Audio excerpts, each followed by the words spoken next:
Hi, we're here at the Waterloo Region Museum. I'm with Stacy McLennan. She's the collections curator here at the museum. How are you doing? Good, thank you. It's a lovely space, Yes. and there's lots of stuff to see here. And we're in a special part of the museum, though, aren't we? That's This is where correct. you hold materials. That's right. It's the curatorial center, so this is where all our artifacts are stored. Yeah. And it's a vast space, and Yes. it's wonderful to be here. Yes. Beer is hot, Yes. but beer is old. And I'm just sort of curious to know, when did all of this start in Waterloo Region? We have a long history here, and food is a very important part of Right. what we do, but the beer goes back a surprising length of time. When Yes, did we it begin? does. Yeah. So the earliest recorded breweries we have start in 1837. There's one that starts in the Preston area of Cambridge, and another one starts in Berlin, which is now Kitchener. The one that starts in Berlin is actually very well known. It's the Rebscher Brewery, and they're credited with being the first in Canada to produce lager beer, which is a very big deal at the time. Because we have a very Germanic population in Waterloo County, a lot of the early brewers were German, and they produced lager, which is a very Germanic style of beer. We have some ales about the same time, so it's really not until about 1900 where you start to get differences between lagers and ales. Some of the local breweries, so Rau Brewery out of New Hamburg was a very well-known one. We had Rock Brewery in the Preston area of Cambridge. Heater, or Huether as a lot of the local people pronounce it, was a huge brewery, as was the Kunth Brewery in Waterloo. And they are all producing mostly lagers of various strengths, and they do produce things for sort of local consumption and for export to other provinces and to the States as well. And where were these things located? We have, vast farmland. We've got municipalities that were heavily industrialized, factories. Were these spots scattered throughout Waterloo Region, Yes. or in what locations? Yes, very much throughout all areas in the region. Every little town and village had a brewery by the 1840s, 1850s. So you're looking at Ayr, Baden, New Hamburg, all those sorts of places all have breweries or multiple breweries operating at the same time.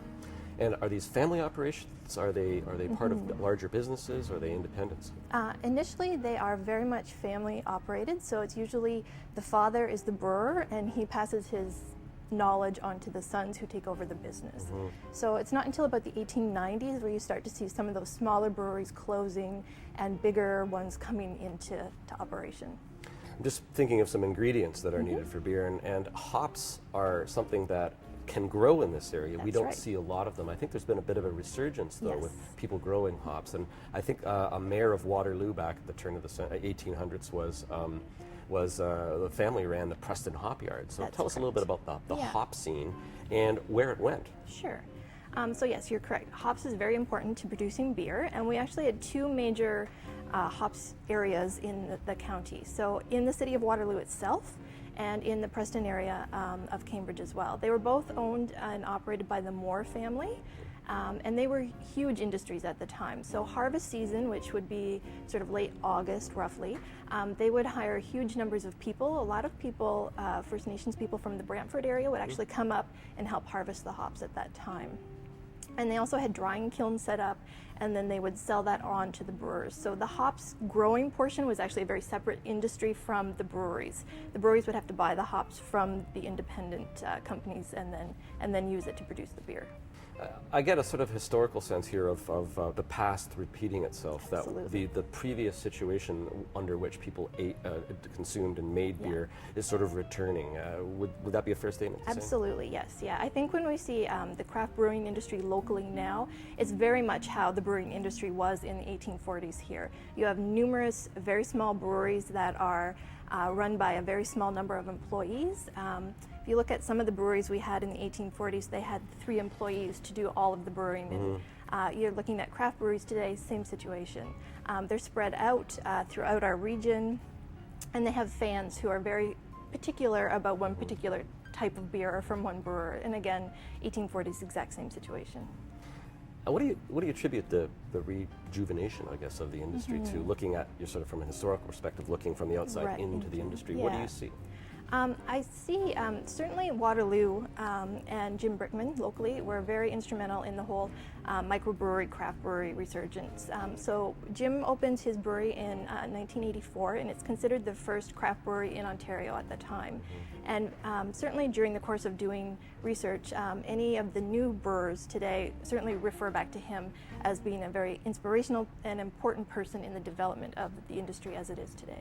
I don't know whether you're a beer drinker or not. It doesn't matter as an historian. We try to keep a little bit of neutrality and objectivity. But what strikes you as the most interesting aspect, I think, of the whole craft beer rejuvenation and actually the sort of the reaffirmation, I guess, of our historical position with beer?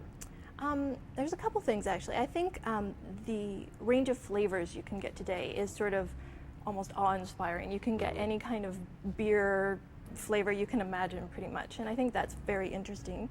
I also personally find interesting how women have really become fans of beer because of the craft brewing industry, and I don't quite know what the correlation is between that, but you definitely see, and we have seen through beer events we've had at the museum and things like that, that women really have sort of taken a hold of the craft beer industry, either as brewers or in the industry or just as being fans of the beverages. So. In the 1840s, would they have added flavors like we get today? Would they have put pumpkin or prune or something into a beer and give it? The pumpkin beer actually does historically.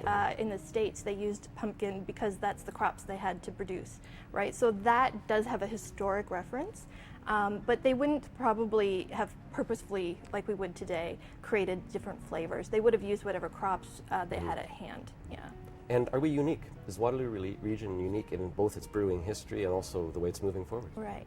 I think in our history we are. For such a relatively small area, we had a huge number of breweries. And we had some big nationals like Labatt's comes in, Carling's comes in, Dow, all are located here at one point in our history. So I think from that perspective we are. I think for today, I don't know if we're unique, but we're certainly on trend with everybody else as far as the number of breweries that are in operation, yeah. And you're excited for the future, even if you're not a beer drinker? Absolutely, yeah. It's great for the region. I mean, in terms is. of business development, I think in terms of entertainment, I think in terms of showing people that might be thinking about coming into this region for business or for to live as a resident, it's an important part of the sort of the cultural backbone of the region. Absolutely, yes. Thank you, Stacey. Thank you. It was a pleasure talking to you. You too.